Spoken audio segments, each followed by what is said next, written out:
Health Tip Tuesday again. Week's just flying by.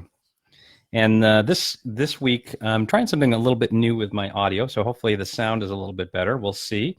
And this week we're doing Stand Up for Your Health. So we're talking about the health effects of prolonged sitting. And I'm ashamed to tell you I'm sitting right now, but I was standing earlier today. Tonight we're going to discover how sitting affects your health. And I'm also going to share some ideas to help you stand up more for your health throughout the day. And just in case we haven't met, my name is Steve Stearns. I'm a natural health and fitness advocate. I live in Maine with my wife and my daughter. And I absolutely love doing stuff outside. I love fat biking and disc golf and skiing and hiking and whatever you can do outside that's fun. And I am passionate about helping you look and feel your best naturally as a lifestyle.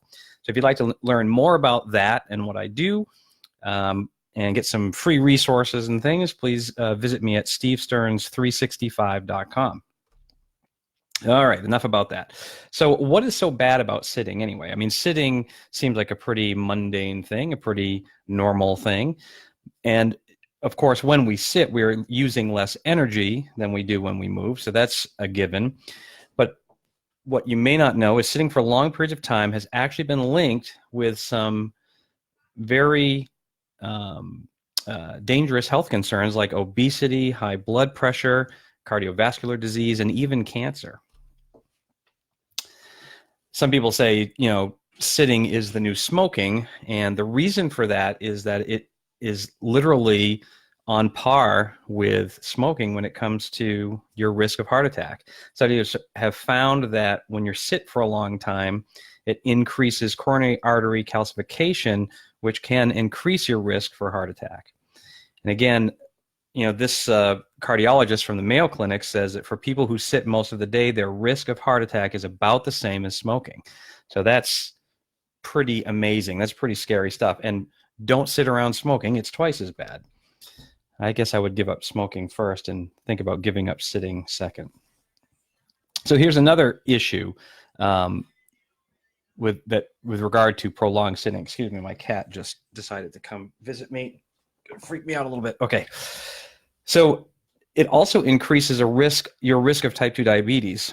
So a study found that people who sat 12 to 15 hours a day were at a higher risk for developing type 2 than those who are less sedentary. And you may look at that and you may think, boy, 12 to 15 hours a day, that is a lot of sitting, but you might be surprised. If you track it, you may be surprised at how much sitting we actually do. I mean, think about, your commute and working and watching TV and having dinner and lunch and breakfast and all these things. A lot of times we're sitting down for those. And they add up pretty quick.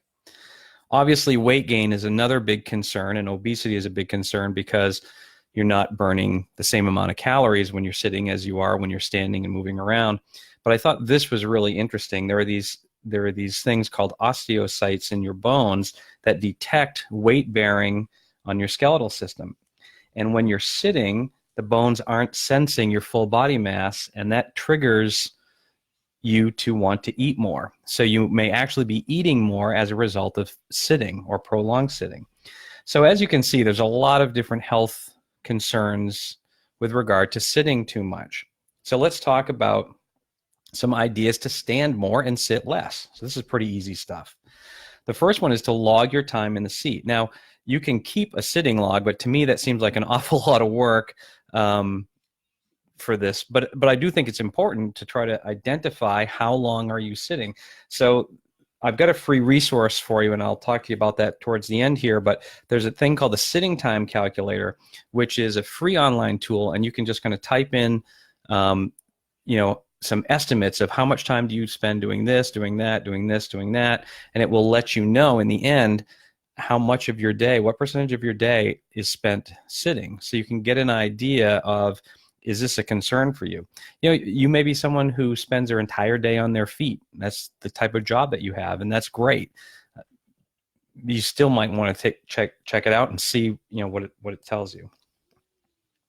Here's another thing that you can do is you can get your phone to remind you. So a lot of the operating systems now have some stuff built right in that will remind you to get up, stand, or go for a walk every minute or two on an hourly basis, and that can make a big difference. But even if you don't have that in your operating system, there are free apps available. There's the Stand Up app for iPhone and the Sitting Timer for Android. And again, I'll have links that I can share with you after the fact if you want to try those out. And they really do work pretty good. It's just a quick little bing, and it just reminds you to get up and move about a little bit. There's also some opportunities for you at home to stand up instead of sitting. So when you're on the phone, stand up and pace around and talk on the phone rather than sit down and talk on the phone. That's a great opportunity to get up. Another one is when you're watching TV. Do some stretching or yoga or something. Now, it might drive your partner crazy if you're watching with somebody else, but if you're watching by yourself, there's nothing that says you have to sit down when you're watching TV.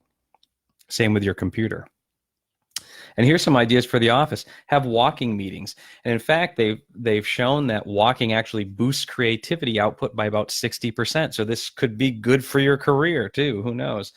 We used to have, at the company that I worked at, we used to have stand-up meetings where everyone had to stand up in the meeting. And the idea was it would make the meeting a little bit more brief, but it was actually good for our health too. We didn't even know it.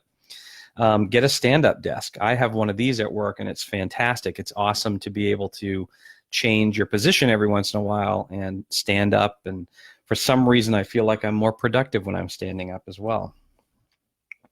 And rather than call or email a colleague, just get up, walk over there and have a conversation with them. It's a little nicer face-to-face anyway. It gets you up, it gets you moving.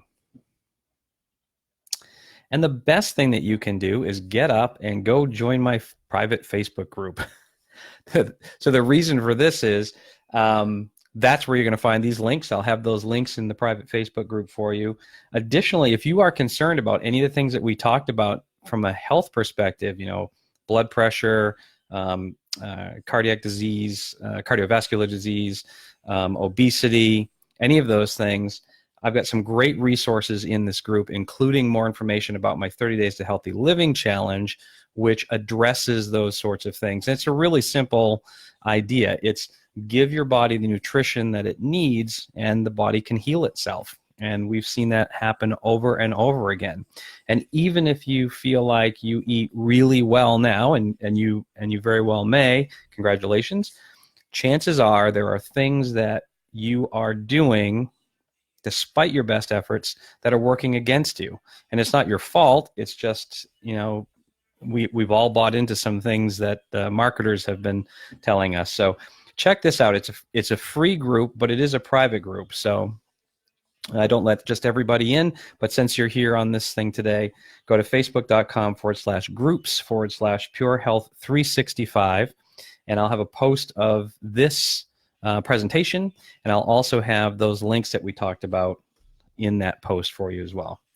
And that's it. Another Health Tip Tuesday has come to an end. So sad, but I'll be back next week with another topic for you.